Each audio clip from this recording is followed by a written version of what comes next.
नमस्कार, मैं हूं सौरभ श्रीवास्तव। उत्तर प्रदेश विधानसभा चुनाव 2022 के लिए अभी एक साल से भी कम का वक्त बचा है। ऐसे में उत्तर प्रदेश में सियासी चहलकदमी लगातार तेज होती जा रही है। एक बार फिर से उत्तर प्रदेश सरकार में मंत्रिमंडल विस्तार की जो अटकलें हैं वो तेज हो रही है। दरअसल गुरुवार को उत्तर प्रदेश के मुख्यमंत्री राष्ट्रीय राजधानी दिल्ली पहुंचे थे। यहाँ पे उन्होंने केंद्रीय गृह मंत्री अमित शाह और बीजेपी के राष्ट्रीय अध्यक्ष जेपी नड्डा के साथ देर रात मुलाकात की और लगभग 3 घंटे तक ये बैठक चली।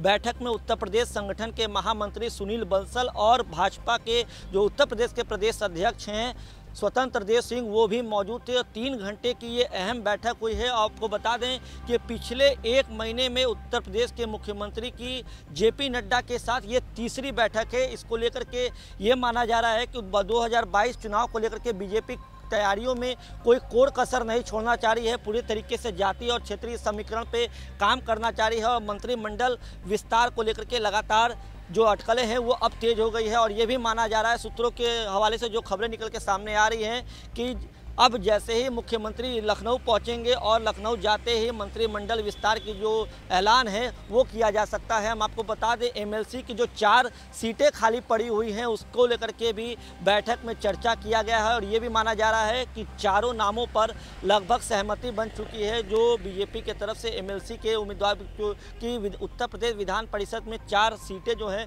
अभी खाली हैं। और ये सूत्रों के हवाले से खबर निकल के सामने आ रही है कि लक्ष्मीकांत वाजपेयी कांग्रेस से बीजेपी में शामिल हुए, जितिन प्रसाद, विद्यासागर सोनकर और जिस तरीके से ये जो क्षेत्रीय और जाति समीकरण का बीजेपी पूरी तरीके से ख्याल रख रही है। और सबसे बड़ी बात है कि जातिगत समीकरण की बात करें तो संजय निषाद भी मंत्री बनाए जा सकते हैं अगर मंत्रिमंडल विस्तार होता है, क्योंकि लगातार पिछले कई महीनों से उत्तर प्रदेश में मंत्रिमंडल विस्तार की जो चर्चाएं हैं वो लगातार तेज हो रही है। ऐसे में मुख्यमंत्री योगी आदित्यनाथ का एक बार फिर बीजेपी के राष्ट्रीय अध्यक्ष और केंद्रीय गृह मंत्री से मुलाकात करना और देर रात 3 घंटे की लगभग बैठक होना, ये कहीं ना कहीं ये संकेत दे रहा है कि एक बार फिर मंत्रिमंडल की जो अटकलें हैं वो लगातार तेज हो गई हैं। हम आपको बता दें कि अभी इस मंत्रिमंडल विस्तार को लेकर कोई आधिकारिक ऐलान तो नहीं हुआ है, लेकिन जो सूत्रों के हवाले से जानकारी हमारे तक आई है उसके मुताबिक लगभग नाम भी तय कर लिए गए हैं। आपको बता दें उत्तर प्रदेश में अभी 53 मंत्री हैं,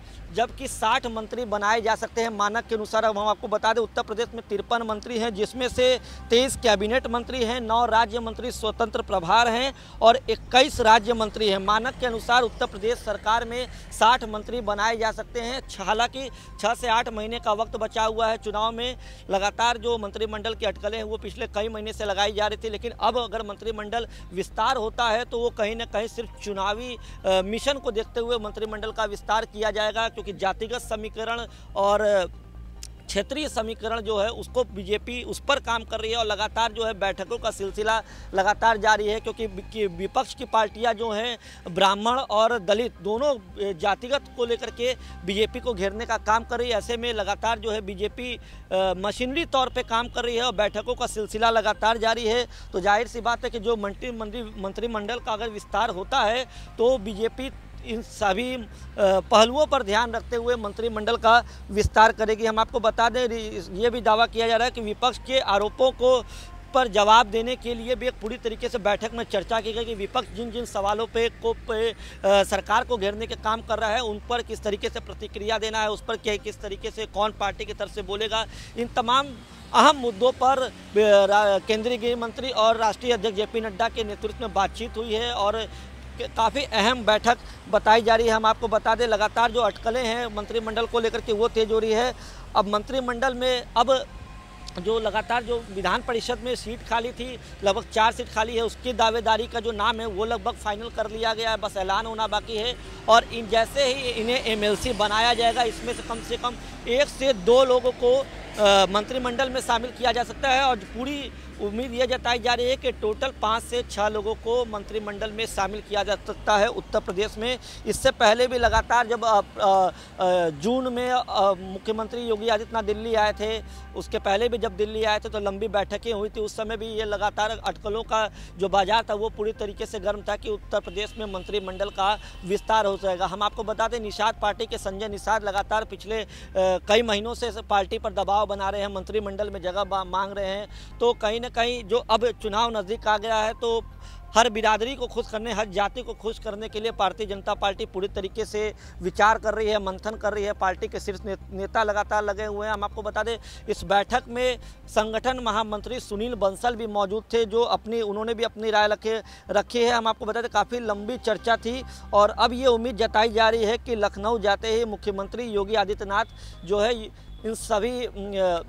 जो कैबिनेट का विस्तार होने वाला है उसका ऐलान कर सकते हैं और साथ ही जो एमएलसी की 4 सीटें खाली हैं उसका भी ऐलान संभव है। सबसे बड़ी बात है कि 4 नाम निकल के सामने आ रहे हैं, जिसमें विद्यासागर राय, लक्ष्मीकांत वाजपेयी, संजय निषाद और जितिन प्रसाद। जितिन प्रसाद हाल ही में कांग्रेस छोड़ के बीजेपी में शामिल हुए थे, तभी से ये उम्मीद लगाई जा रही थी कि जितिन प्रसाद को भी मंत्रिमंडल में जगह मिलेगी। अब देखना होगा कि आखिर उत्तर प्रदेश का मंत्रिमंडल का विस्तार कब होता है और कब योगी आदित्यनाथ नामों का ऐलान करते हैं।